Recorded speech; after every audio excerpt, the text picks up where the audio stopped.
Bueno, arrancamos otro día lleno de noticias.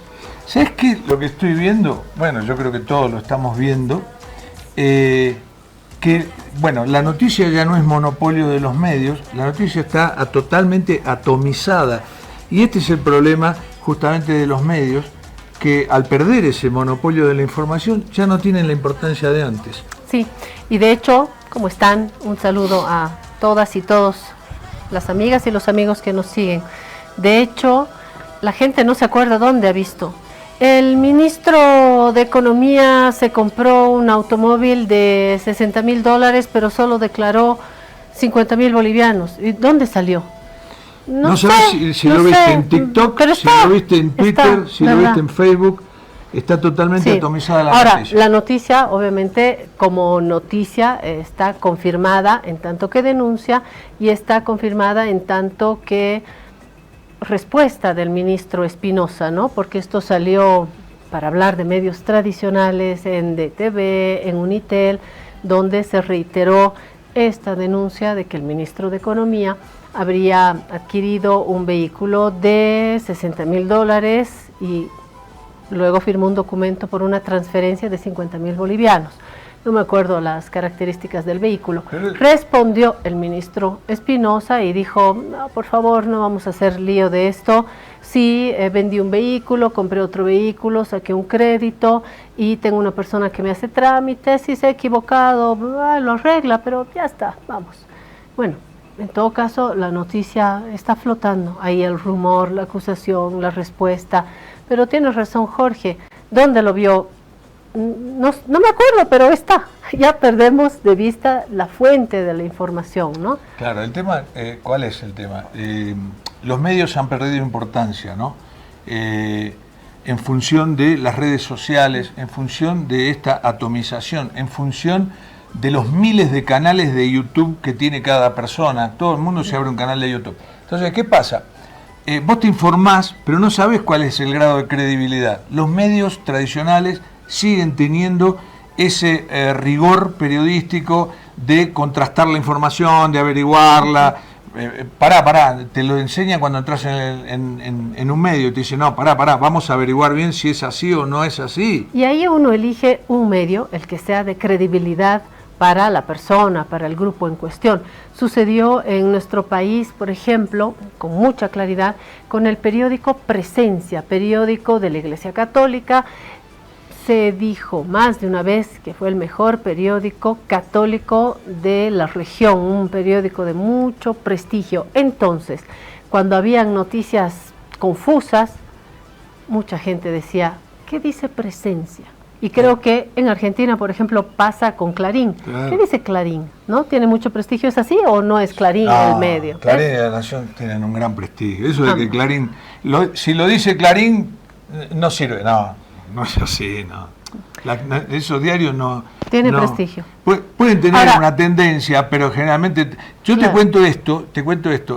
Fue en noviembre del 2020. Clarín tenía la información desde 3-4 horas antes que había muerto Maradona. Y bueno, no la soltaba. No la soltaban porque están seguros, porque Maradona no estaba en un sanatorio donde podía uno ir al sanatorio y decir, ¿es verdad? Sí, murió Maradona. No, estaba en un lugar que lo tenían ahí guardado, no sé, una cosa muy enigmática. Entonces, hasta que al final le dijeron al director, no, escúchame, verás, murió Maradona, totalmente confirmado. y él dijo, bueno, lárguenlo.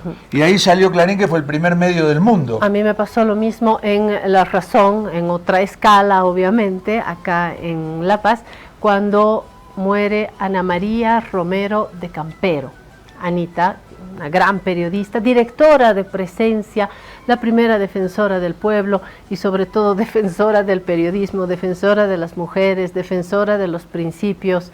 Hay una huella de Ana María. Bueno, ella estaba mal de salud y se iba en cualquier momento. Y ya tarde, en la noche, y después se convirtió en madrugada, mis colegas me decían en el periódico La Razón, parece que se fue doña Anita. Y lo lanzamos, ¿no? Ojo, eran aquellos tiempos de papel donde había que cerrar la edición, la rotativa tenía que trabajar, en fin, y nada, y empecé a llamar a todo el mundo hasta que un pariente me lo confirmó. Entonces recién dije, vamos, que siga la rotativa, ¿no? Bueno, en la rotativa se producen imágenes, en la rotativa circularon las características de Al-Azhar. Tengo una información, me dice una investigadora que quitaron del archivo todas las caricaturas de Al-Azhar, lo que lamento enormemente. Por eso Víctor Hugo Romero tiene que tener bien guardaditas todas sus imágenes, porque es su archivo. Víctor Hugo, guarda todo eso, no te confíes ni en La Guarida ni en Abiyala, guarda tu archivo, porque los archivos pueden desaparecer, como sucedió con Al-Azhar en La Razón. Vamos a ver la caricatura, no es caricatura, es la imagen de hoy, no es propiamente una caricatura. ¿Qué les está pasando? Son los superministros, no pueden volar, están muy pesados, Su Alteza. Esto viene, ¿por qué? ¿Por qué? Porque para dar de baja a un ministerio hay que promulgar una ley, ¿no? Que se elimina un ministerio y no están promulgadas esas leyes y por eso sigue el ministro de Planificación, ministro de Turismo, la subcultura, o mejor dicho, el viceministro sí. de O sea, las cultura, carteras de Planificación, carteras de Turismo y de Culturas. El claro. debate sigue ahí, lo hemos mencionado acá, pero es interesante lo que nos propone Víctor Hugo Romero. Lo hablamos acá con Cristian Jiménez, ¿te acuerdas? Que sí. Tiene una mirada muy aguda de la política, pero también nada en las aguas de las culturas, de la literatura, en fin, una persona que entre las dos aguas nos dijo, nos advirtió de algunos riesgos, ¿no? Como país. Sí, algunos riesgos. A veces por ahorrar, riesgos, claro, uno corta claro, algo esencial. Pero ¿qué te parece? Y aparte, por algo estaban esos ministerios. A mí lo que me llama mucho la atención es lo de culturas y lo de turismo, porque turismo es esencial en un país, más en esto. Nosotros tenemos, acá tuvimos al embajador de Egipto que nos refirió sobre la importancia del turismo en Egipto, que deja el 26% de todos los ingresos de Egipto pertenecen al turismo. Y hay que saber qué cortar, es como en una casa. A ver, hay que sacar una parte de la casa porque se gasta mucha luz y mucha agua. Bueno, suspendamos la cocina. ¿Cómo vas a suspender la cocina, viejo? Ahí desayunamos, ahí cocinamos, ahí compartimos. Sin cocina una casa no funciona. Bueno, vamos a la pausa porque hoy hemos invitado a Tupac García, joven, viene de la universidad, viene también de mirar lo que sucede en el país desde las calles, desde los rincones del país, para volver a abordar los escenarios. ¿Tú qué? Sí, yo quiero decir una cosa muy cortita y que me inquieta. Es el tema de las 32 maletas. A mí no me inquieta, a mí me indigna, Jorge. Sí, claro. Las narcomaletas, le pusieron narcomaletas, no se sabe si vino, qué es lo que vino ahí adentro, ¿no? Se dice que vino mucho dinero. Pero la persona que vino con la maleta ya está en su casa, lo más bien. Y hay otros personajes, por ejemplo, detención domiciliaria. Detención domiciliaria, pero es muy cómodo eso, ¿no? Y se le echó un manto de olvido. La justicia es maestra. Para eso, para dormir también, causas. Y los medios también nos olvidamos de ese seguimiento. Son casos no solamente la de las maletas, tenemos las maletas de oro, las maletas de dólares, las tablas de madera con droga. Hay una serie de casos que están ahí y muchas personas implicadas con detención domiciliaria. Y mientras tanto entiendo que Ronald Caso, que por este tema creo, si es preciso el caso, por este tema de pasajes de vuelos a Cuba, está en prisión. Es decir, hay una justicia de distintos tamaños, de distintos colores. Ese sí es un poder independiente, porque la justicia obedece a sus propios intereses. ¿Y qué dicen los medios? ¿Estamos haciendo el suficiente seguimiento? Me parece que no tanto. ¿Ahora sí? Sí. Vamos a la pausa para recibir a nuestro primer invitado y seguir hablando del país, de la economía y de los escenarios a futuro. Ya volvemos. Si te resfrías, consigue alivio de día y descanso reparador de noche con Refrianex comprimidos día y noche. Refrianex, siempre contigo en cada momento.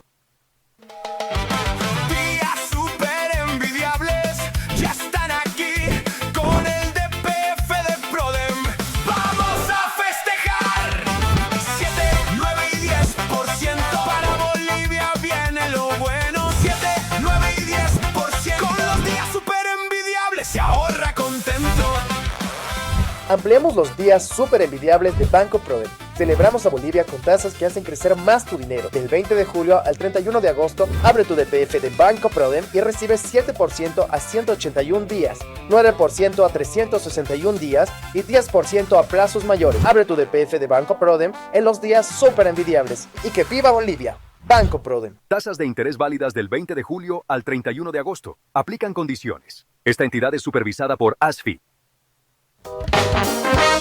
Ahora estás viendo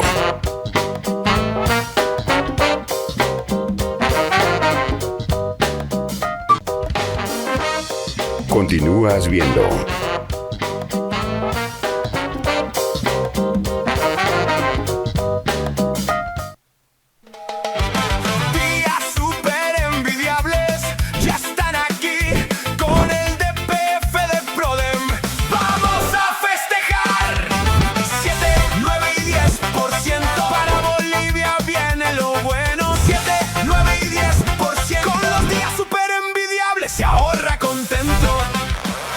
Ampliamos los días súper envidiables de Banco Prodem. Celebramos a Bolivia con tasas que hacen crecer más tu dinero. Del 20 de julio al 31 de agosto, abre tu DPF de Banco Prodem y recibes 7% a 181 días, 9% a 361 días y 10% a plazos mayores. Abre tu DPF de Banco Prodem en los días súper envidiables. ¡Y que viva Bolivia! Banco Prodem. Tasas de interés válidas del 20 de julio al 31 de agosto. Aplican condiciones. Esta entidad es supervisada por ASFI. Si te resfrías, consigue alivio de día, descanso reparador de noche y fortalece tu sistema inmune con Refrianex sobres día y noche. Refrianex, siempre contigo en cada momento.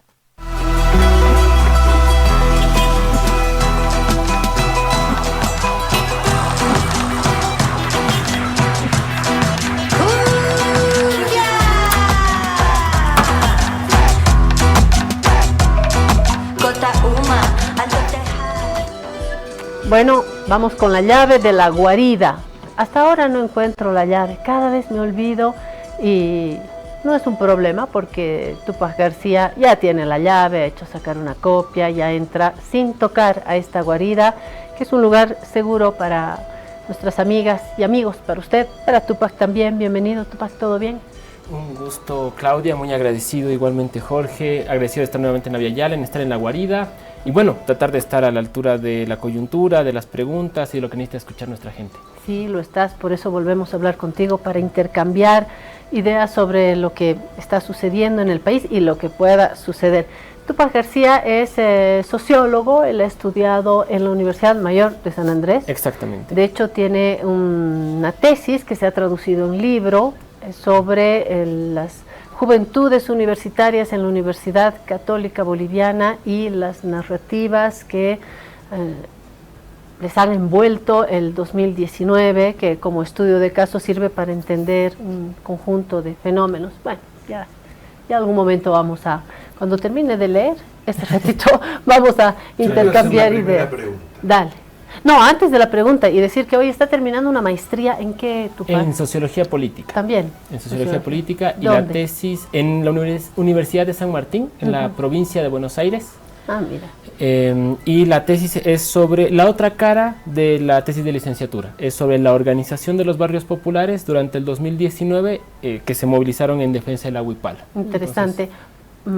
Consulta, porque estábamos hablando un poquito de esto. ¿por qué haces tu licenciatura en la UMSA y luego la maestría en Argentina? ¿Qué te ha guiado? Yo diría que el exilio. Yo estuve exiliado el año 2020, viví casi todo el exilio en la provincia, en Buenos Aires. Y bueno, ahí también te conectas con un montón de compañeros docentes o estudiantes de las universidades públicas, que fueron los que más brindaron principalmente apoyo junto a las organizaciones sociales a los exiliados, que éramos más de 100 por lo menos solo en la ciudad de Buenos Aires. Y ahí se hizo el nexo, yo volví a Bolivia, terminé la licenciatura y bueno, ahí surgió la posibilidad de moverme a Buenos Aires con estos contactos, con estos compañeros que había conocido durante el exilio, y también debo aventajarme, digamos, de que lamentablemente la situación económica en Argentina era terrible y también eso permitía una capacidad de consumo allá que hacía posible el vivir ahí, digamos, ¿no? Pero tú puedes ahora poner sobre la balanza estudios de sociología en la UMSA y los estudios en sociología política en Argentina. ¿Qué experiencia tienes? Si pones en la balanza, ¿bien? ¿Sientes que has ganado tiempo? Yo diría que son dos experiencias muy diferentes. La educación argentina es mucho más erudita, en el sentido que los docentes son mucho más expertos en sus áreas. También quizás en algún grado excesivamente académicos, son doctores, magísteres, también es una formación en posgrado y eso es bastante diferente a una licenciatura. Pero sin duda hay más gente con doctorado que en Bolivia, yo creo, ¿no? Pero además hay la búsqueda de todos ellos de dedicarse a la vida académica. Entonces ahí el CONICET, que es todo un escalafón de investigadores, uno va agarrando categorías y mucho de eso también da. El insertarse en una maestría en Argentina es también conocer ese mundo exclusivamente académico, yo diría a ratos quizás insípido, en el sentido de que puedes ver la peor de las atrocidades en una materia política o social y decir, bueno, ¿cómo estudio esto? ¿Cómo hago metodología? ¿Cómo hago de esto un paper para ganar puntos aquí o acá? Quizás ese sería como ese grado, falta de sabor quizás dejaría como algo inquieto ahí, que no pasa en la licenciatura acá, que aquí la formación política boliviana, la formación en sociología boliviana es altamente política, todos los docentes tienen una posición política, hay la discusión política, a uno podrá no gustarle que un docente sea más liberal, más socialista, más indigenista, más conservador, pero esa riqueza de discutir qué pasa en el país e interpretarlo desde la política y no necesariamente desde la academia, creo que es una virtud de las ciencias sociales bolivianas. Yo creo que el mundo académico, los académicos, los intelectuales tienen que moverse entre los dos, ¿no? Entre lo que estudias, aprendes, lees, generas como conocimiento y lo que vives. De hecho, el conocimiento sin la realidad, pues solamente es un recorrido puramente bibliográfico, ¿no? Si no tienes tú un pensamiento propio anclado en la realidad. Qué interesante. Mira, la introducción nos salió por otro lado. Sí, y la primera pregunta estaba referida a eso también. Yo quería, el hecho de que estés estudiando también, a distancia estarás estudiando, en la Universidad de San Martín. No, yo cursé la maestría presencial, me tocó el último año de Alberto, el 2023, y el primer año de Milei, el 2024. Ya. Y ya después ahora estoy haciendo la tesis, ahora sí en virtual, porque la investigación es sobre Bolivia. Claro, pero la primera pregunta estaba referida justamente a la universidad. ¿Cómo calificás a la UMSA? ¿Mala, muy mala, regular, buena, muy buena? Sociología, dirás, Jorge. No, en general a la universidad, ¿no? ¿Por qué? Porque vos sabés que mucha gente hace un esfuerzo descomunal, alguna otra no necesita hacer tanto esfuerzo, para mandar a sus hijos a estudiar afuera, ¿no? ¿Y qué pasa? Que muchísimos de esos chicos después se quedan afuera. Por diferentes causas, porque consiguieron un buen trabajo, porque les gustó estar allá y es más lindo que acá, porque se casaron, se pusieron de novio con una chica de otro lado. Entonces, ¿cómo calificás la UMSA, por ejemplo, que estudiaste ahí? Yo diría que para mí es una tremenda universidad, siento que la formación que yo recibí es de altísimo valor. Creo que también podría actualizarse, quizás mi crítica no es a lo que se enseña, sino a que se podría enseñar más. Siento que los últimos 20 años digamos, del pensamiento sociológico latinoamericano, por ejemplo, no se enseña en sociología, pero ojo, en Argentina tampoco. En Argentina yo me acuerdo que lo que habían visto mis compañeros, que eran todos argentinos, era los clásicos, entonces estaban quizás un poquito más atrás incluso de lo que se había enseñado, de lo que yo había aprendido en la UMSA. Yo no conocía muy bien a los clásicos, o sea, sí había leído Weber, pero no en detalle, no con la minuciosidad que se hacía en Argentina, pero había leído a Bourdieu, había leído a Foucault, y muchos de los de mis compañeros de Argentina no habían leído ni a Bourdieu ni a Foucault y se estaban medio enterando de qué era lo que había pasado, ¿no? Entonces ahí tú veías como un contrapeso. Ellos tenían a los clásicos mucho más trabajados, nosotros teníamos mayor tiempo, haber visto durante diferentes etapas a la evolución de la sociología, ¿no? Yo creo que en ese sentido la UMSA es una tremenda universidad. Obviamente en los rankings no aparece entre las mejores 5 de Latinoamérica, pero sin duda es una enorme universidad la que tenemos aquí, la universidad pública, con sus defectos. Hay que actualizarla, hay que discutir mallas curriculares, hay que otorgarles recursos, que hayan cargas horarias. Siento que el área, por ejemplo, de ciencias sociales y humanas es quizás una de las áreas que menos atención se le ha dado en esta lógica empresarial de bueno, es que un filósofo no me va a rendir lo mismo que un médico, digamos. Y la pregunta es, bueno, pero los filósofos son los que construyen el conocimiento de determinadas cosas tan importantes como los médicos en determinadas áreas, ¿no? Y siento que eso quizás este último tiempo en la UMSA ha ido variando, ¿no? Que lamentablemente había una rectora que ha pensado que la universidad pública es una universidad privada, que es una empresa que tiene que ser rentable. La educación pública tiene que hacer lo que hace en Argentina, lo que hace en Chile, lo que hace en Estados Unidos, tiene que formar profesionales de alta calidad para poder producir conocimiento nacional y también desde ese conocimiento nacional patentarlo y generar valor agregado a nuestra producción intelectual para ser un referente latinoamericano, ¿no? Y Argentina es sin duda el ejemplo más claro de que no es desincentivando ni volviendo a la universidad pública en una lógica empresarial, sino todo lo contrario, fortaleciendo esa pluralidad de formaciones, esa especialización en áreas sociales, humanas, también en tecnológicas, en puras, lo que ha hecho Argentina, lo que ha hecho el CONICET, uno de los institutos más grandes de formación terciaria y de carrera investigativa a nivel global, ¿no? Y Argentina, no hay ninguna duda que, como en otros campos, es un referente, diría, con México. Siempre tomo estos dos polos, Argentina y México, como dos polos muy fuertes, en este caso en la formación académica, en la formación universitaria, en la investigación, en la formación de sus académicos. La ventaja para Tupac es que ha hecho un camino de formación de licenciatura en la UMSA, luego tiene la experiencia en Argentina y hoy está de retorno en el país. Ahí sí que gana Bolivia, porque es un retorno de nuestros recursos humanos, ¿no? Que es un tema del que hablamos siempre. De lo que hablamos siempre, ¿no? No podemos seguir perdiendo recursos humanos, no podemos, y no estoy hablando de Bolivia solamente, estoy hablando de América Latina. Nuestros recursos humanos los tenemos que, los tenemos que atar para que se queden, porque el país necesita esto. Y vos fíjate qué inteligentes que son los países europeos, Estados Unidos, otros países que te ofrecen becas, te ofrecen todas las facilidades para captar. Sí.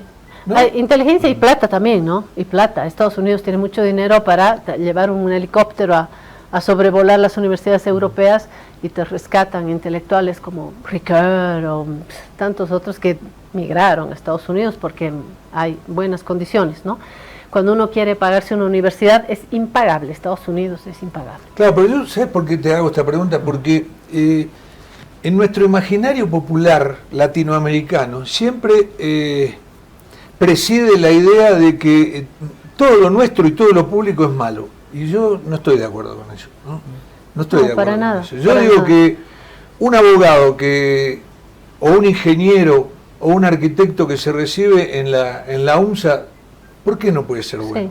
No solamente que no es bueno, sino que en el universo de las universidades públicas rigen otros principios cuando no toca a alguien que cree que es una empresa privada. Esto la separa de las universidades privadas, donde sí, la universidad privada tiene que pagar luz, agua a sus docentes y tal, y abrir otras carreras. Entonces hay una relación que termina siendo muy clientelar con las y los estudiantes. En el caso de la universidad pública, otro es el debate y por eso su esencia es distinta también, ¿no? Me parece. No, completamente de acuerdo, y también la libertad de expresión y de creación de pensamiento político propio que ha generado el hecho de que Argentina, por ejemplo, y Bolivia tienen autonomías universitarias, ¿no?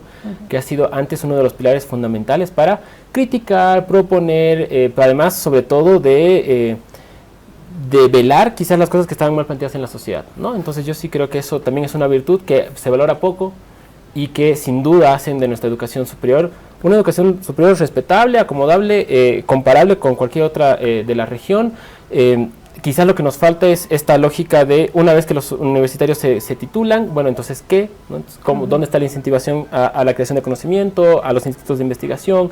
¿Dónde está la articulación de eso? La creación rigurosa de conocimiento científico, no solo en el área, digamos, de ingenierías o medicina, sino también en áreas de ciencias sociales, en otros sectores más. Creo que es eso quizás lo que nos está faltando en la educación terciaria, pero no tiene nada que ver con lo que es estrictamente la universidad pública. ¿Verdad? Tupac, aprovecho, ¿fuiste discriminado en la Argentina? Varias veces, más veces de las que me acuerde, pero sí, y siempre por bolita. Me acuerdo una persona, yo estaba hablando de mi país en un colectivo, como toda la gente habla de lo que le da la gana en los colectivos, y se me paró y me dijo, tú no puedes venir a hablar de tu país acá, ¿no? Tú bájate de este colectivo, tú no puedes hablar de tu país. Y yo, pero señora, o sea, aquí estamos todos, ¿no?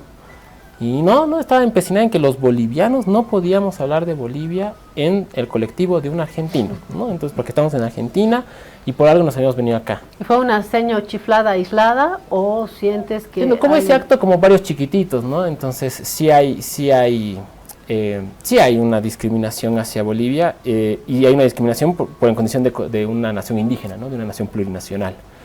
Que no quiere decir, ojo, que aquí no haya racismo, porque todos bolivianos sabemos que lo hay y también lo hay en todas partes de América Latina, porque la forma en la que se construyó la colonialidad dividió a la población entre quienes son indios y quienes no lo son, o quienes creen que no lo son, ¿no?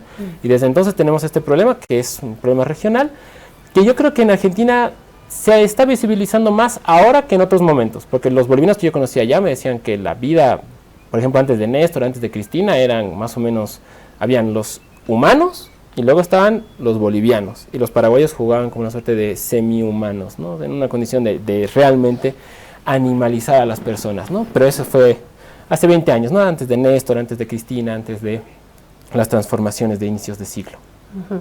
Ahora sí, vámonos a lo que vinimos, que es la política, para que Tupac, que está muy cercano a la observación y al análisis de lo que sucede en el país, nos cuente cómo ve los escenarios futuros, los escenarios post 6 de agosto. Tupac, acá estuvimos con Manuel Mercado, estuvimos con Ricardo Paz, estuvimos con Nadia Guevara, leímos alguna columna de Gonzalo Chávez, de Susana Bejarano, o sea, el guiso está ahí haciéndose y las miradas son distintas.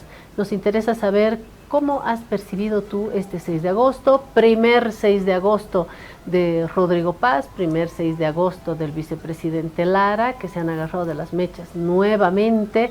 Lara se quejó en redes sociales de que Rodrigo se habría enojado con él porque no saludó a la mujer, cuánto gastó en la cena, pero bueno, más allá de las tensiones matrimoniales que hay desde antes del matrimonio, hay discursos, hay perspectivas, hay dos figuras que van a marcar este 6 de agosto, más lo sucedido en el Alto, más los cambios en el gabinete. Creo que hay un punto en el que podemos establecer escenarios antes y después del 6 de agosto. ¿Te parece coherente esto que digo? Me parece súper coherente y también me parece que lo simbólico lo demuestra, ¿no? Yo siento que en las fechas 6 de agosto, 22 de enero, el 8 de noviembre, son fechas en las que la política se comprime a lo simbólico. ¿Qué está presente? ¿Quién no está presente? ¿De quién se habla y a quién se omite, ¿no?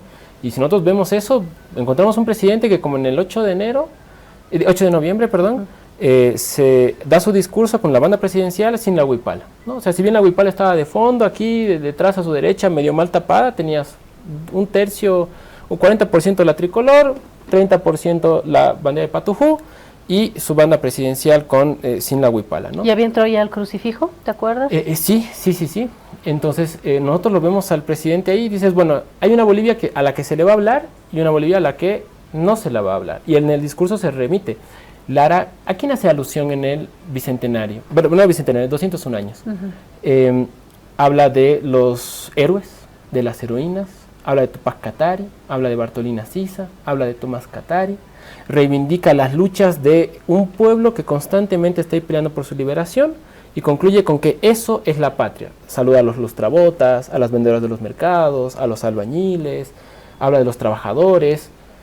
su pueblo, su definición de pueblo es una definición, si tú quieres, que tiene carne, que tiene color, que tiene identidad, que tiene memoria, ¿no? ¿Esto lo hace popular, populista, como discurso político? Cuando menos reivindica lo popular, ¿no? No siento que lo instrumentaliza, que es una crítica que se le suele hacer, digamos, al populismo, pero cuando menos reivindica lo popular y dice, Bolivia es este pueblo, es esta estructura popular que ha peleado históricamente. Omite, si tú quieres, habla de Tupac Katari, habla de las luchas, pero omite, por decirte, conceptos plurinacionales, ¿no? Porque están presentes en esa descripción de pueblo que él ha mencionado. Rodrigo Paz, la definición de pueblo es el voto. Es el pueblo el que lo ha puesto a él, es la referencia al pueblo.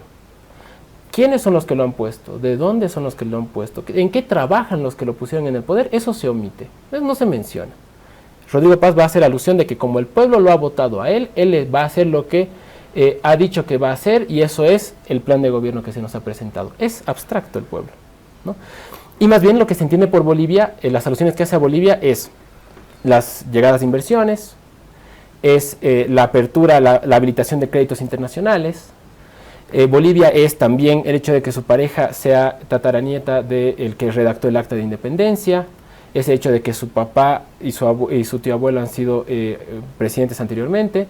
Es una Bolivia mucho más de linaje, ¿no? De linaje y anclada también en la relación con el mundo. Lo importante de Bolivia no es Bolivia, es cómo Bolivia consigue fondos, cómo Bolivia atrae inversiones, cómo Bolivia es rica en recursos que se pueden venir a explotar.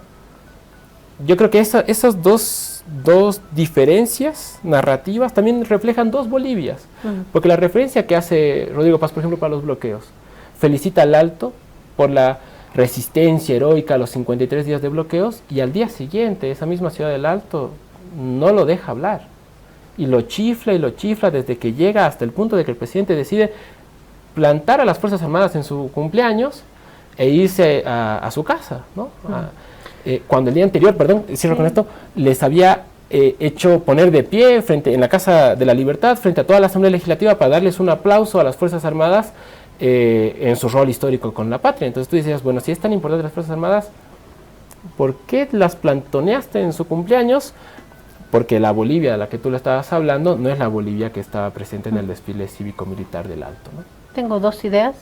Una que tiene que ver con esa estrategia que pudo haber dado resultado en un inicio, pero que cada vez se va gastando más, y es la cloaca de los 20 años, ¿no? Cuando no se diferencian. Los 14 de Evo Morales, cloaca, no cloaca, usted dirá. El año de Yanine Áñez, cloaca, no cloaca, usted dirá. Y los 5 de Arce, cloaca, no cloaca, o muy cloaca, usted dirá también. Se utiliza esta estrategia como los 20 años y siento así como ya parte del discurso de principales autoridades, ¿no? Los 20 años que han hecho, entonces hay que refundar todo, hay que reconstruir todo, porque han hecho tanto daño que hay que levantar. Está muy bien, esto puede funcionar hasta determinado momento. Dejo esto claro.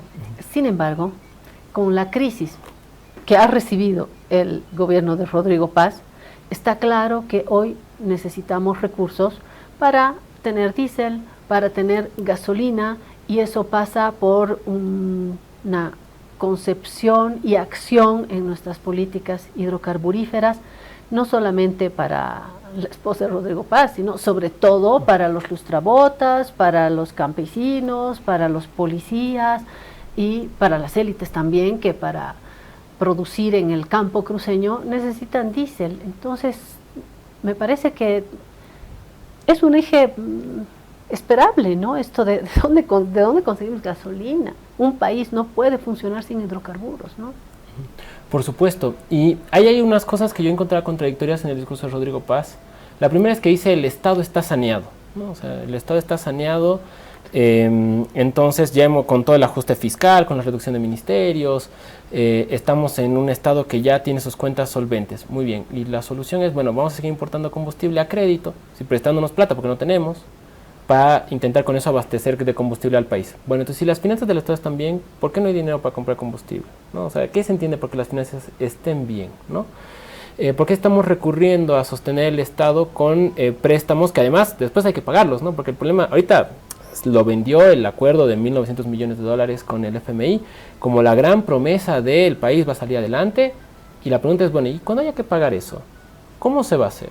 ¿Quién lo va a hacer? ¿Con qué recursos? Si no se tiene el gas, si no se creen las empresas estatales, ¿cómo se va a hacer eso?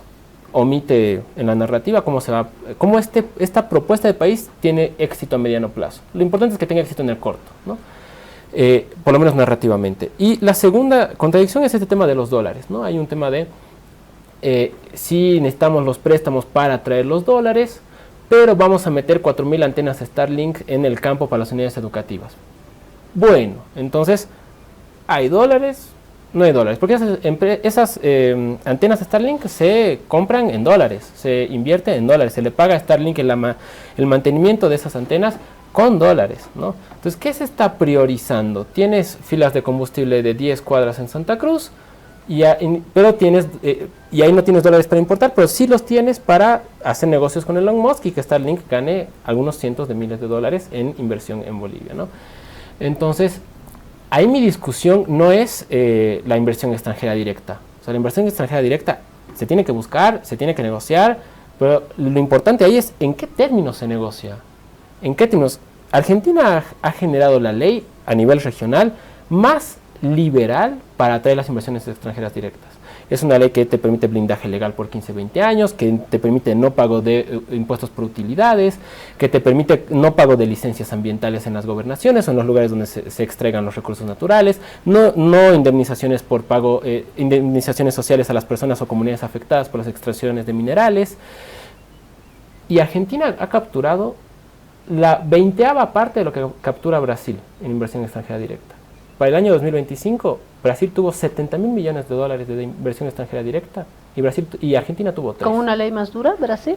Claro, con una ley además que te tiene los pasivos ambientales, tienes que pagar los pasivos sociales, tienes que además apegarte a la Ley General de Trabajo, en el caso de Brasil, y además tienes impuestos por utilidades y por transferencias, y además tienes que dejar parte de tu dinero como reinversión local. Entonces, ¿por qué como inversionistas no vamos más a Argentina? ¿Cuál es tu explicación? Porque Brasil otorga una seguridad estatal de que gobierne Bolsonaro, gobierne Lula, gobierne Dilma o gobierne Temer, eso no se toca.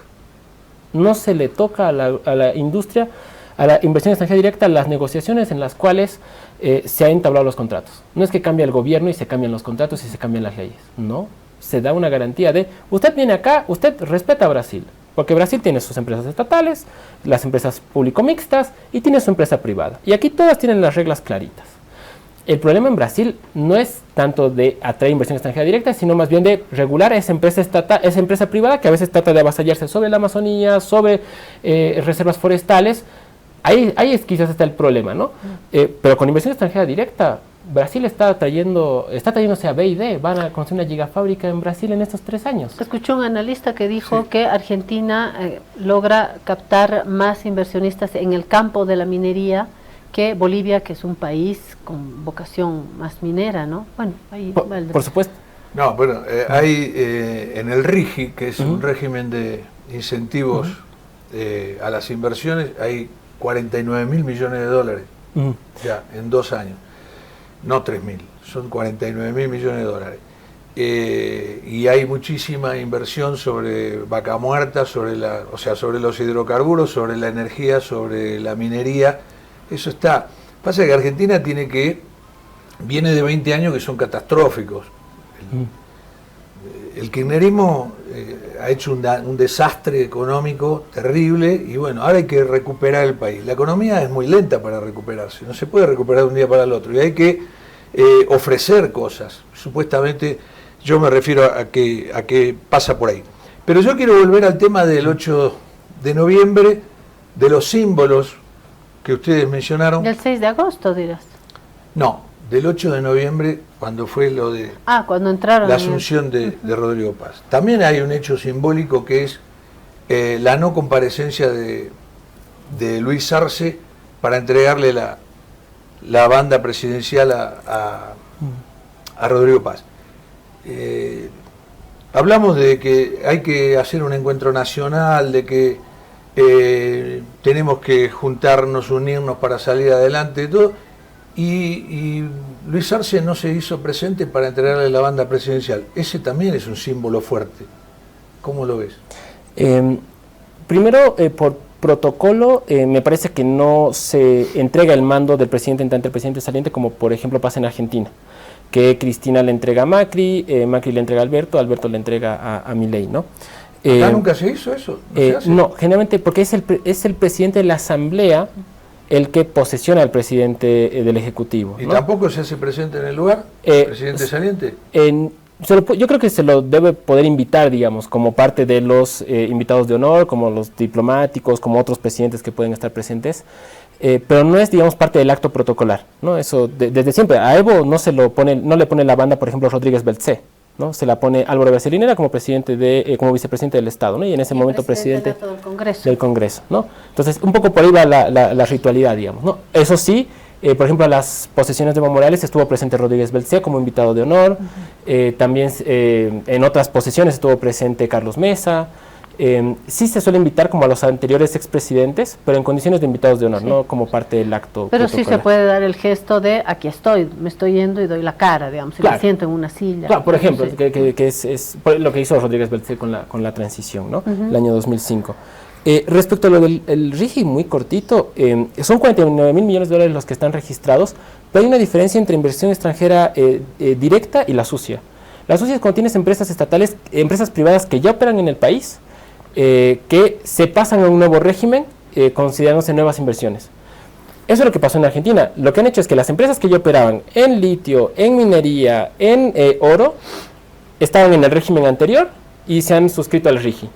Y el gobierno de Argentina lo que dice es, esto lo consideramos como nuevas inversiones.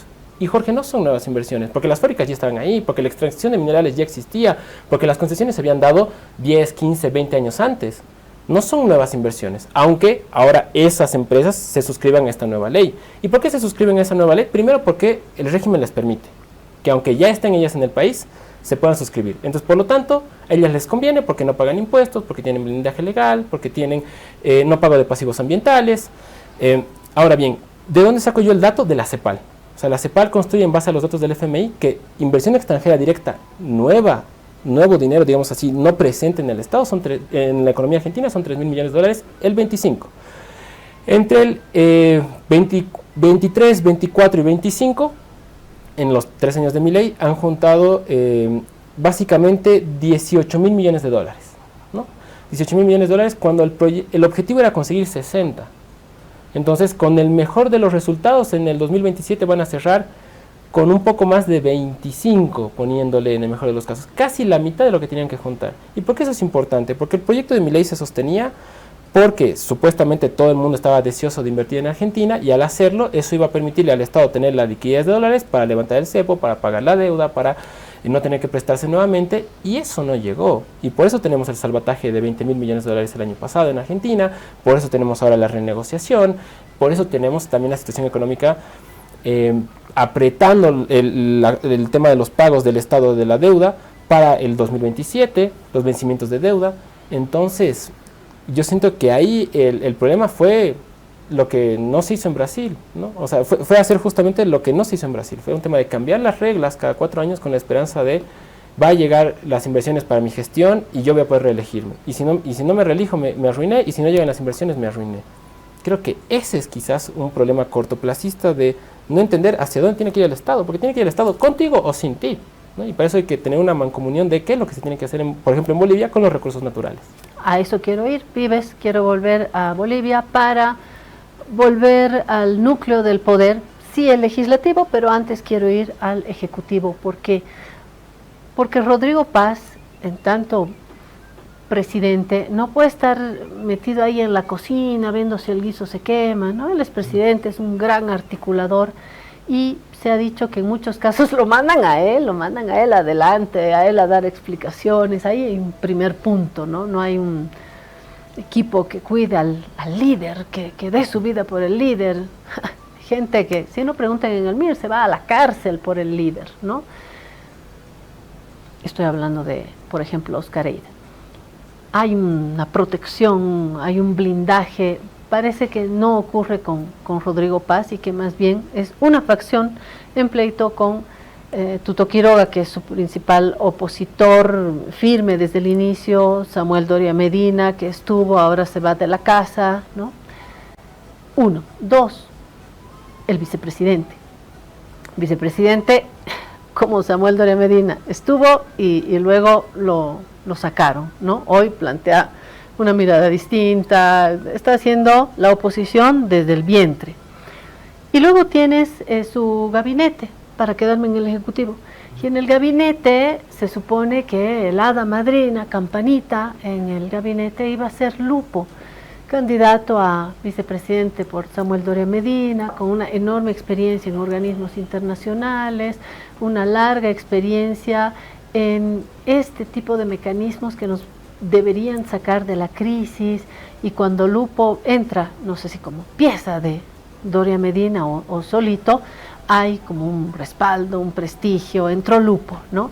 9 meses después salió Lupo, y ahí obviamente queda claro quién ha ganado en esta primera batalla política, silenciosa, pero conocida por todos, ¿no? Ni se hablan, dicen por ahí, ¿no? Hay una pugna ahí con, por ejemplo, economía, no sé cómo va el canciller. Segunda ficha, Aramayo, que se pintó como una figura fuerte, y lo fue. De hecho, despidió a la embajadora de Colombia en un santiamén, tiene expresiones muy duras, por ejemplo, contra fundaciones, ONGs, es como un guardián, ¿no?, de esa Bolivia que se quiere para el mundo en Bolivia, Bolivia en el mundo, y ha tenido momentos duros, no solamente con la embajadora de Colombia, con Venezuela también hubo un momentazo, y acá, para no entrar en detalles, acá con algunas instituciones. De Venezuela también se fue el embajador. Se fueron todos, se fue hasta el perro de Venezuela, hasta el ratón. O sea, 2 embajadores, ¿no? Sí, y hoy Aramayo, que se consolida como una figura fuerte, aparece en el Ministerio de la Presidencia, y ponen a un canciller del que no se sabe mucho, se duda de su lazo, que si es del MAS, que si no es del MAS. Ahí está otra figura. Economía, que es el que queda, y ahora me parece que ha consolidado su figura con la compra del auto o no, él es el que está en uno de los centros del poder. Y luego viene Rodrigo Paz y dice, bueno, ni planificación, ni turismo, ni culturas, y el resto está ahí. Sabemos que la ministra de Educación quedó en el camino, sabemos que Medina Celi de hidrocarburos quedó en el camino, sabemos que el ministro de Trabajo quedó en el camino y le está dando un palo diciendo, así son ellos, ¿no? O sea, una salida más dura. Y no sé cuántos viceministros, varios quedaron ahí en el camino. Te hago este recuento para preguntarte cómo ves hoy el gabinete, el poder ejecutivo de Rodrigo Paz, y si tiene más musculatura, por lo menos en el ámbito ejecutivo, para ir hacia adelante, que hay muchas tareas, ¿no? Yo creo que es un gabinete que ha sobrevivido a los primeros 6 meses de gobierno, ¿no? O sea, es un poco en la descripción que hacías, Claudio, tenemos 6 renuncias en 9 meses, ¿no?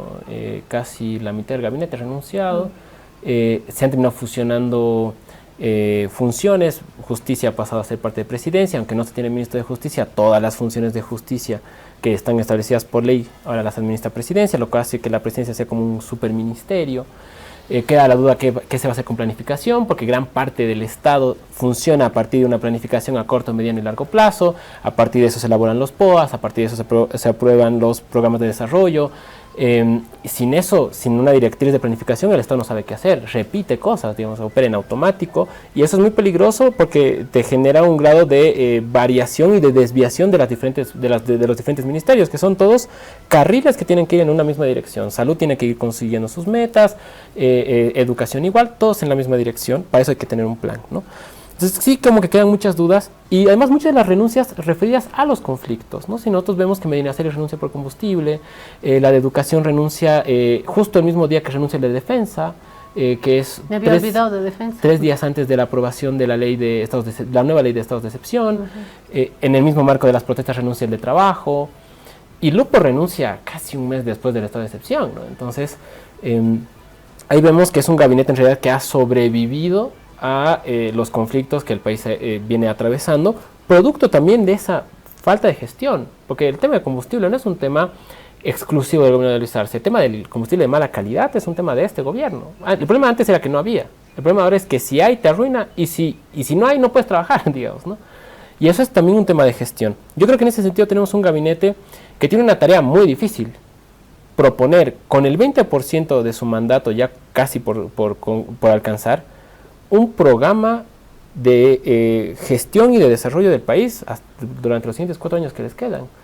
El POA, Claudia, del 2026 lo han aprobado en agosto. Lo que tenía que haber regido la administración del Estado, la administración de los ministerios en enero, se empieza a aplicar en agosto. Y ahora en agosto tienen que realizar el POA del 27, ¿no? Entonces ahí uno ve que tenemos un gabinete de gente quizás leal al presidente. Y en ese sentido cumple un primer deber. Pero un gabinete que ejecute, que aplique, que sepa operar y manejar la maquinaria del Estado, y yo creo que todavía nos deja muchísimas dudas, más aún con estos cambios que implican que si sale el ministro, entonces salen sus viceministros y salen los directores, entonces tienes 2-3 meses que se pierden hasta que el ministro sepa más o menos qué es lo que tiene que hacer y su gente sepa qué es lo que tiene que hacer, ¿no? Entonces yo siento que es un gabinete de sobrevivientes, un gabinete de gente exclusivamente leal al presidente, que le da la posibilidad de decir al presidente, bueno, yo ya no negocio con nadie, yo voy y meto mi plan, por lo menos desde el Ejecutivo. Pero eso que tiene aparentemente como una fortaleza, se estrella con una primera pared porque nueva ley de inversiones requiere asamblea, nueva ley de hidrocarburos requiere asamblea, 50-50 requiere asamblea. Y para asamblea tiene que hablar con la gente con la que su propio gabinete se está peleando, sí, que es la bancada de Libre, la bancada de Unidad Nacional.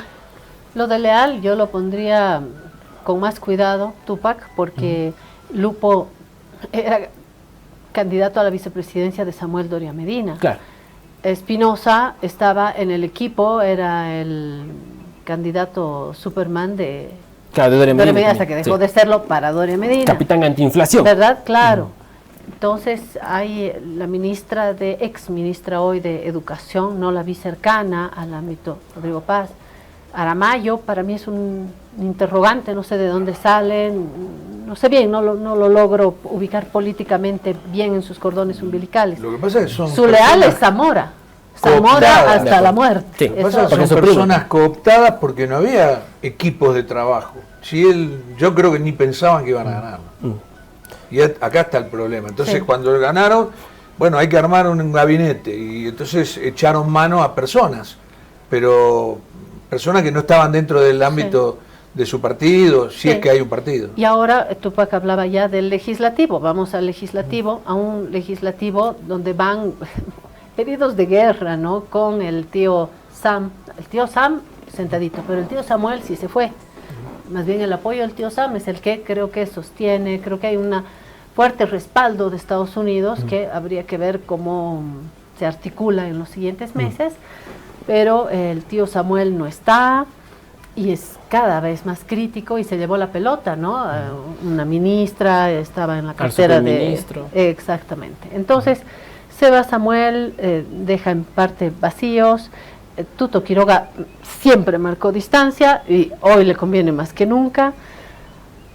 Pleitos con el bloque Lara, pleitos dentro de su mismo núcleo, que siempre fue débil porque llegaron así a las elecciones con el cadáver del MAS, porque o los pedazos que quedaron no hay entendimiento, no tienen fuerza, no tienen representación, siguen en su crisis, y a todos aquellos otros movimientos populares que se articularon en los bloqueos en distintos momentos, además de falta de un liderazgo visible más consolidado. Rodrigo les ha dicho de todo: bloqueadores, violentos, narcotraficantes, ha metido en una bolsa todo, Chapare, Altiplano, y se ha hecho de un amigo que por ahora está silencioso, está ahí, no está articulado. Entonces yo siempre digo en esta guarida, ¿a quién va a invitar a su cumpleaños Rodrigo Paz? Y más allá de eso, ¿con qué músculo va a negociar en el legislativo? Han dicho que van a hablar uno a uno y eso no gustó, ¿no? ¿Cómo vas viendo el tema legislativo? Yo creo que necesitan, y lo ha dicho Rodrigo Paz en su discurso, una mega coalición.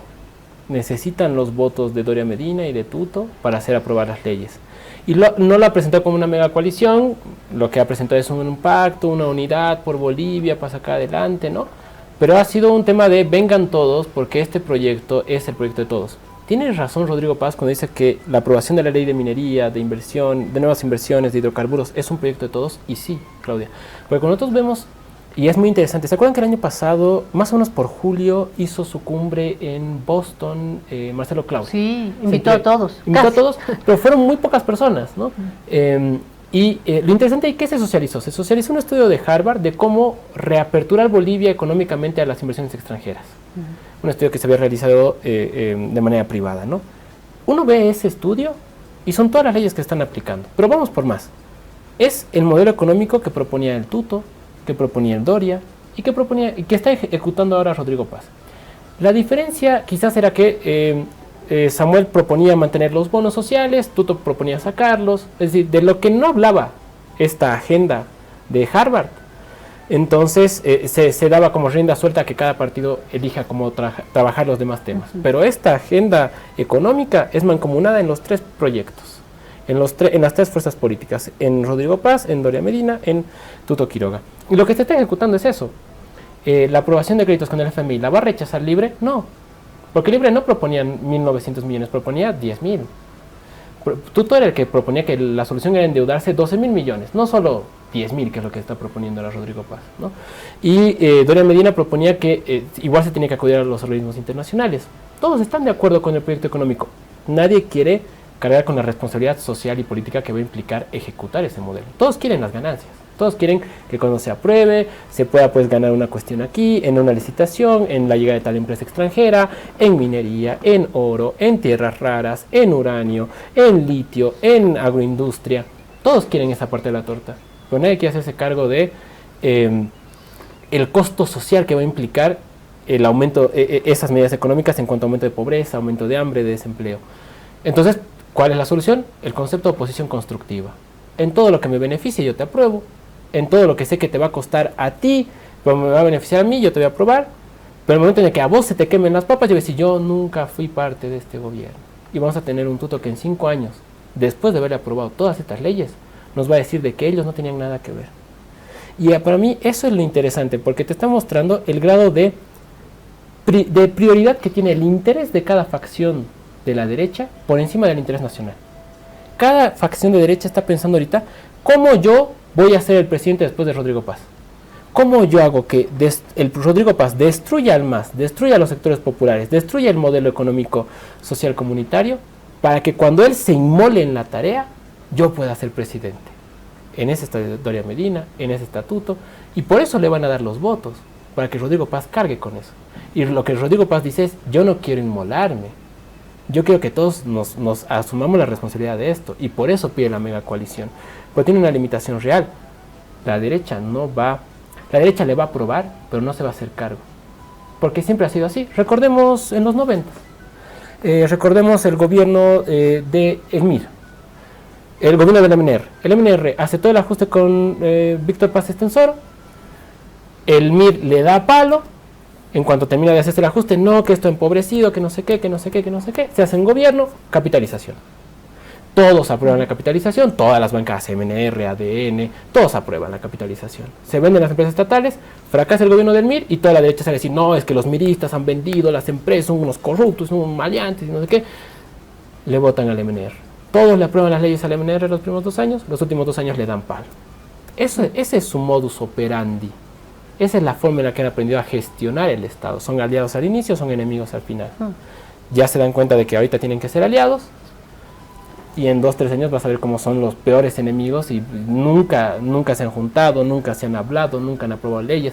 Los de Libre van a decir, nosotros nunca hemos sostenido este gobierno, cuando los votos del crédito con el FMI, con el BID, con el banco, con la CAF, con el Banco Mundial, los van a dar ellos. Pero nadie los recordará. ¿Qué pasa con el sector popular? Que yo le he dicho que está arrinconado, le he dicho cadáver, le he dicho todo, y bueno, me remito a los resultados de las elecciones. Ha pasado un tiempo, pero no olvidemos que el gobierno de Arce Catacora sale mal, re mal. Así le va a su candidato del Castillo, así le fue a Andrónico, y Evo Morales no entró, dio un gesto no menor con el voto nulo, pero ahí quedó. Y luego viene toda esta historia de comprarse un gobierno por internet, lo dijo ayer con mucho ingenio Manuel Mercado, ¿no? Eso te pasa por comprarte vicepresidente por internet. Y sí. Y a lo largo de este tiempo hemos visto todo ese bloque popular, indígena, es un bloque que tiene muchas características identitarias, regionales, en fin. Todo ese bloque está ahí, que vive la mala hora porque está asociado al movimiento, al socialismo, entonces es el momento oscuro. Incluso con los bloqueos, que tuvieron una estrategia eficaz de organización, pero terminaron así, ¿no? Saliendo los bloqueos, la gente no sabía si se odiaba más a los bloqueadores o a Rodrigo Paz por no hacer nada, en fin.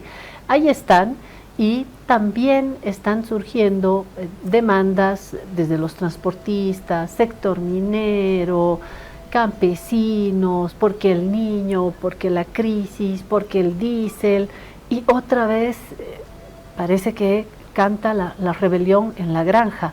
Van a ver después del estado de sitio, ya están diciendo algunos. ¿Cómo ves este otro bloque que está ahí, no se sabe mucho, los medios no dicen mucho? Yo diría que lo más peligroso del pueblo boliviano, de nuestro pueblo boliviano, no es cuando protesta. Cuando protesta se sabe qué se busca, qué es lo que se está queriendo construir, qué es lo que se propone. Lo peligroso es cuando se calla.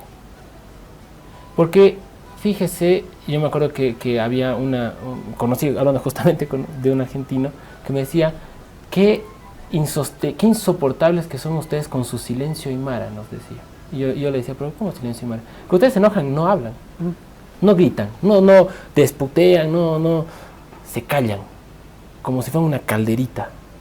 Se callan y están ahí. Y es que nuestra gente es así. Cuando, ahorita en nuestra excepción, salía a protestar, es para que te detengan, es para que te abran una causa. Sí, es más, gente que no ha protestado ha sido secuestrada y se le ha abierto una causa por terrorismo y sedición, como el caso del profesor Freddy Mamani. Entonces, estamos en un momento en el que la gente está guardando bronca. Y lo peor que le puede pasar a un gobierno es creer que porque su pueblo se ha callado, el pueblo está tranquilo, ¿no? Y es un poco lo que hemos visto el 7 de agosto, ¿no? El Rodrigo Paz que decía, el Bolivia ya se ha calmado, se ha pacificado. Además el concepto de pacificación, ¿no? Como lo hicieron con Tupac Katari, como se hizo con Zárate Vilca, como se hizo con Yanine Áñez. Exactamente. Se usa el concepto de pacificación, ¿no? Y 24 horas después la gente no lo dejaba hablar, ¿no? Entonces tú veías ahí esas expresiones de que la gente está acumulando bronca. ¿La gente cree que ha perdido por las protestas? En un sentido de que no se logró el objetivo, pues por supuesto. La gente dice, no lo hemos logrado. ¿Por eso siente que ha perdido? No. La mayoría de la gente con la que uno se acerca, mercados, ferias, compañeros que trabajan de albañiles, de constructores, te dicen, no hemos podido esta vez, pero ya vamos a poder. Y eso es una frase que te dice, oye, ¿qué está pasando aquí?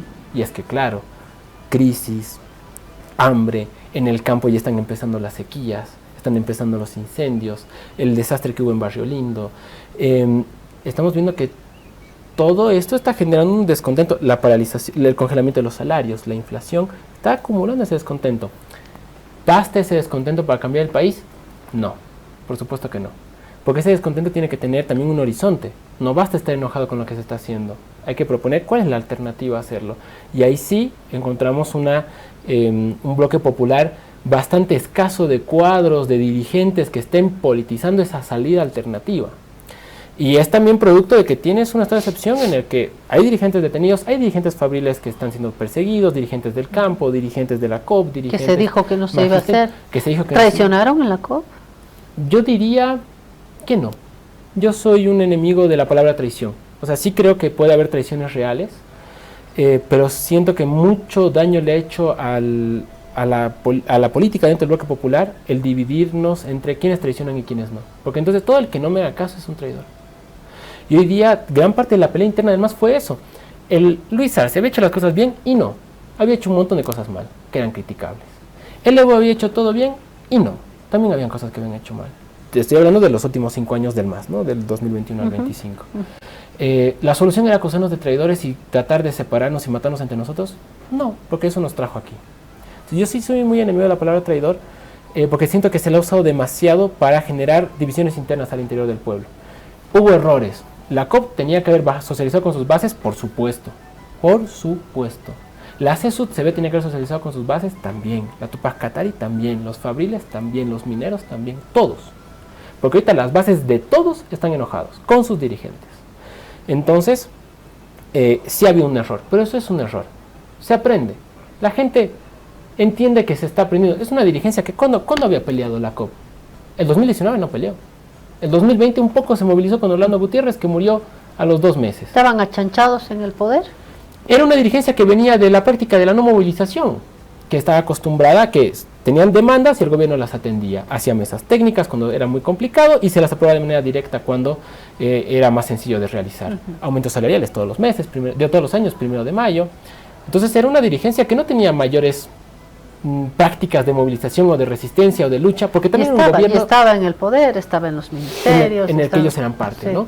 Entonces le toca a una dirigencia sin esa experiencia combatir a un gobierno sin mayoría parlamentaria, sin incidencia en el Ejecutivo, sin la práctica de la movilización.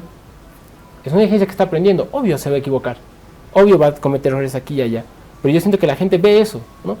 Ha puteado cómo la gente renegaba con María Argüello hace un mes. Hoy en día es, bueno, ya pasó. ¿A dónde está? ¿Por qué no aparece? ¿Por qué no dice? ¿Por qué no reclama? ¿Por qué no reivindica lo que le está pasando a los campesinos? ¿Por qué no reivindica lo que está pasando en las ciudades? Lo está buscando. Está buscando a las dirigencias. ¿Dónde están nuestros dirigentes? Hace un mes los querían chicotear ahí a poto pelado delante de toda la comunidad para que aprendan a no cometer errores. Hoy en día, ¿dónde están nuestros dirigentes? ¿Para qué los hemos puesto ahí? Entonces, lo que nos está mostrando que en el bloque popular hay una pulsión de reorganización. Más importante, esta alianza de bases entre obreros, mineros y campesinos, que no existía. Que los obreros marchaban por su lado, los campesinos por otro lado, lo hemos visto en los puntos de bloqueo, lo hemos visto en los puntos de bloqueo rurales, mineros estatales y mineros cooperativistas articulados con comunidades. Esa experiencia en las bases está ahí. Los dirigentes que salgan de ahí van a haber salido de esa experiencia de unificación del pueblo. Eso es lo que está caminando. Lento, silencioso. Yo no me animo a decir si en octubre vaya a complicarse. Puede ser que sí, hay suficiente bronca, puede ser que no. Pero lo que sí es cierto es que esto es una olla a presión. Ningún sociólogo puede o analista político puede predecir cuándo, pero puedes detectar esa tensión creciente y cómo esa tensión está deviniendo en organización. Y el momento en que eso termine de estallar, vamos a tener una nueva ola de protestas y la pregunta para el bloque popular va a ser, bueno, ¿y qué se propone? Y la pregunta para el gobierno va a ser, ¿y ahora qué? ¿Y ahora qué? Y nosotros estaremos... sí. Quiero llevarlo al plano regional. Tengo un tema yo técnico y es que tenemos que ir a una pausa. Dale. Vamos a la pausa y seguimos con... Sí, por eso. Tupac nos ha encantado, nos ha hecho olvidar del tiempo. Vamos a la pausa y cerramos con Tupac. Trata la gripe y la tos seca con una cápsula blanda y efectiva. Alivíate con Refrianex Tos. Refrianex, siempre contigo, en cada momento. Ahora estás viendo.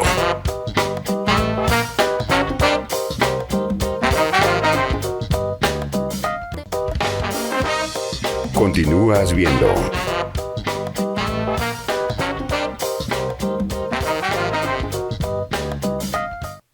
Alivio efectivo a todos los síntomas del resfrío con Refrianex comprimidos tradicionales. Refrianex, siempre contigo en cada momento. Volvemos para allá. Las conclusiones. Yo me olvidé que estoy queriendo resfriarme. Así decimos en Mi Paz. Queriendo resfriarme. Claro, él es el que tiene el monopolio de Vía Tupac, por favor. Acá tenés Refrianex. El amarillo. El amarillo de día y el azulito de noche. Agradecemos a Bagó confiar en el programa. Y yo agradezco con el alma tener una de estas, porque a la aparición de los primeros síntomas, corto con Refrianex. Listo. Jorge. Sí, yo tengo dos preguntas, pero quiero arrancar por el tema regional, ¿no? Digamos que la derecha le ha dado vuelta el resultado a la izquierda, ¿no? Y le está ganando por goleada en este momento. Entonces, ¿cuál crees vos que es la causa, ¿no? Porque si la derecha es el mal, ¿por qué gana? Yo diría en qué condiciones se gana. ¿no? Creo que es muy importante. Hay una victoria de la derecha en Chile, en Perú, en Colombia en este último tiempo. Sí, por supuesto, ¿no? Innegable. Los 3 en segunda vuelta y la única victoria holgada, la de Kast, ¿no? La única victoria holgada. Producto, en el caso de Chile, creo yo, de también la incapacidad de haber logrado las transformaciones más profundas que se había propuesto el gobierno de Gabriel Boric, ¿no? Entre ellas la constituyente, ¿no? Siento que fue una promesa muy grande, muy sentida en la gente, que terminó en una nebulosa extraviada, esa constituyente, que terminó siendo anulada porque la derecha también logró darle la vuelta también en los votos, ¿no? Lo que nos muestra que necesitamos una izquierda que no prometa, que cumpla, que sea consecuente. Una izquierda que prefiera morir en su ley, en su patria, que sacrificar el proyecto por conseguir una gobernabilidad. Entonces tenemos una izquierda que también ha sido bastante negociadora, de acuerdo, producto de sus condiciones, producto de sus limitaciones, pero nos da el aprendizaje. La izquierda de Correa negociaba, sí, pero imponía, generaba una política de Estado. La de Néstor también. Néstor era un excelente lobista para hablar con todo el mundo, negociar, convencerlos, pero no te cedía en lo que él no tenía. Con fondos buitre no hubo un centímetro de negociación. Lo mismo pasó con Venezuela, lo mismo aquí en Bolivia. Entonces sí nos muestra una derecha que ha logrado imponerse porque no titubea, no duda. El enemigo es el enemigo. Para la derecha, el surderío es el mismo en Colombia, en Bolivia, en Argentina, en Estados Unidos o en Irán. Son las mismas políticas, lo que se busca hacer es el mismo programa, tienen claro qué es lo que ellos son y contra quién combaten y por qué combaten y qué es lo que proponen. La izquierda todavía está titubeando entre somos así, no, pero es que nos faltan estos compañeros, no, es que cómo vamos a proponer esto si es muy extremista. Nos falta una izquierda que sea igual de decidida, igual de arrojada, igual de comprometida y por eso perdemos. Pensemos, cierro con esto, en Perú la victoria 50.000 votos, en Colombia poquito más de 70.000 votos. Tampoco son victorias que tú digas, guay, es que mira, los han destruido. Han entrado, han ganado con serias dificultades también ellos para mantener una gobernabilidad. Lo que nos muestra victorias cortas, derrotas cortas. Habrá que ver si la izquierda puede reponerse, ojalá que sí, y si no, también demostrará las virtudes también de la derecha, de no quebrarse ideológicamente a medida que va pasando su gobierno. Sobre la línea de Jorge, chiquitito. ¿Te parece convincente lo que plantea Pablo Stefanoni sobre esta ola de las extremas derechas y este discurso que hoy también se está imponiendo? ¿Por qué extrema? De las extremas derechas, porque lo plantea Pablo Stefanoni, de las fuerzas de extrema derecha en Europa, en América Latina. ¿Y las izquierdas no son extremas? No, hay derechas y hay derechas extremas. Pablo Stefanoni en su último texto habla de las extremas derechas como la de Kast, que es el extremo dentro de las derechas en Chile, o Milei, que también fue un extremo, o en Colombia, que hay otras derechas, pero son más centristas. En Francia hay derechas, pero Marine Le Pen es la extrema. Hay una ola de extremas derechas en Estados Unidos, hay circuitos menos extremistas, pero hoy están consolidando un poder y es simultáneo, y es lo que se pregunta Pablo Stefanoni. De extrema o de ultra idiomáticamente conlleva a una crítica, ¿no? A un menoscabo. Porque pero no son lo mismo que una derecha. Son prefijos ultra y extremas son prefijos que son. Tú tomas en Francia, no te van a aceptar las derechas más moderadas, más centristas, no te van a aceptar estar en la misma categoría que Marine Le Pen. En Chile, un centrista no te va a aceptar, o un derechista no te va a aceptar estar en la derecha de Kast, ¿no?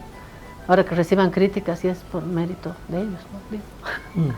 No, y mi segunda pregunta, porque ya estamos en el límite, en tiempo de descuento, es el tema Venezuela. A mí me resulta por lo mínimo curioso, como mínimo sorprendente, que sacan al presidente, se lo llevan, eso lo podemos discutir otro día, cómo, por qué, pero queda ¿cómo se llama? El mismo gobierno. Quedan todos. Queda Delcy Rodríguez, queda Jorge Rodríguez, queda ahora se me va el nombre. Lo que más se mueve es el petróleo en Venezuela, me da la sensación, bueno, pero, después de esto. Pero ¿por qué se quedan? Yo creo que ahí hay un cálculo diferente entre cómo esta extrema derecha, digamos, entiende lo que es su batalla ideológica, su cruzada ideológica, y cómo la entiende Estados Unidos, ¿no? Recordemos que gran parte de lo que propone Milei, Agustín Laje, Noboa, Bukele, de la Espriella y demás, en realidad es una adaptación al español y al contexto latinoamericano de una propuesta que hacen los norteamericanos republicanos durante el segundo gobierno de Obama, ¿no? Entonces, durante el segundo gobierno de Obama se propone la alt-right, ¿no? O sea, lo que sería la derecha total, digamos, ¿no? Como una propuesta de anti-inmigración, anti-surderío, anti-comunismo, anti-woke, anti-progresismo, anti-feminismo, etcétera, como un movimiento de restauración de los valores conservadores de la nación norteamericana, como una nación blanca, protestante, europea y moderna, digamos, ¿no? Entonces, eso proponen los republicanos y eso termina pariendo a Trump, el primer gobierno de Trump. Y este segundo gobierno lo que hace es meterle mucha más maquinaria a esa construcción ideológica y narrativa.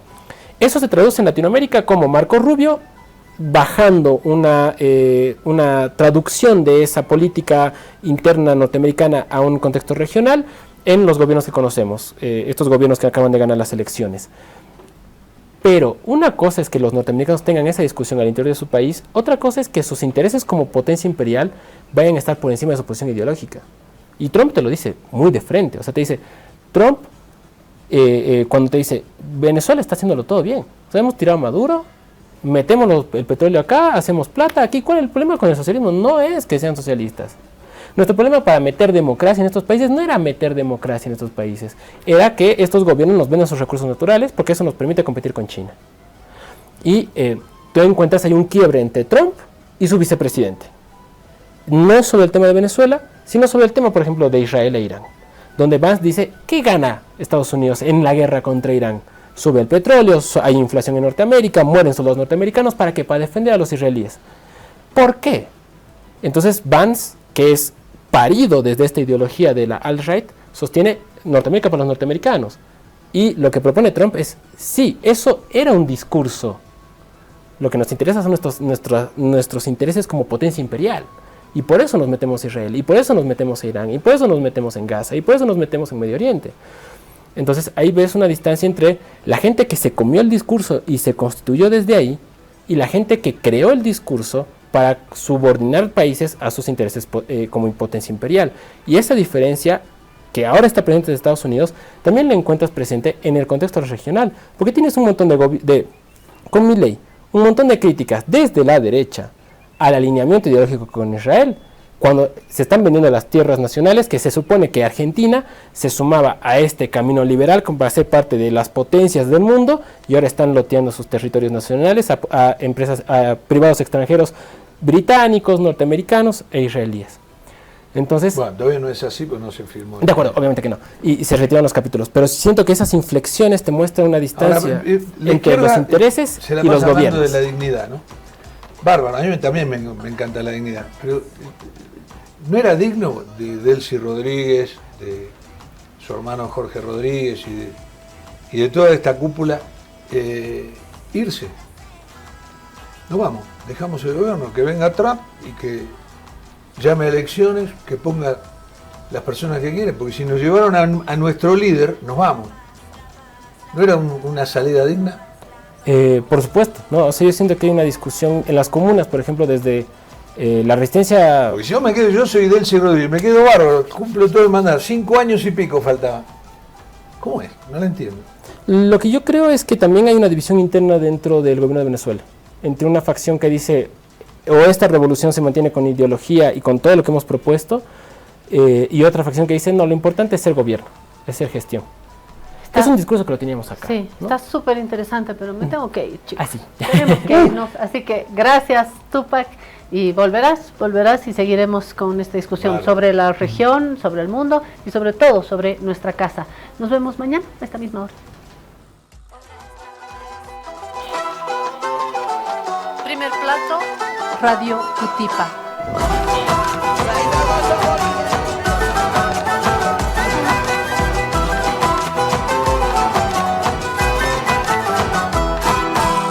Ahora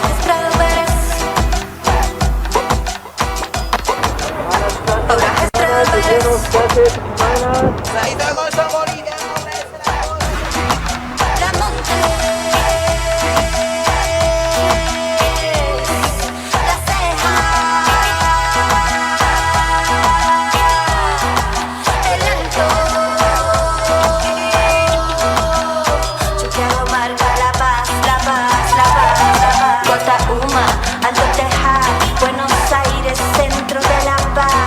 Chachicana, Pachumani, Chasquipampa, ahora es Prado Pérez, Miraflores, Pampajasi.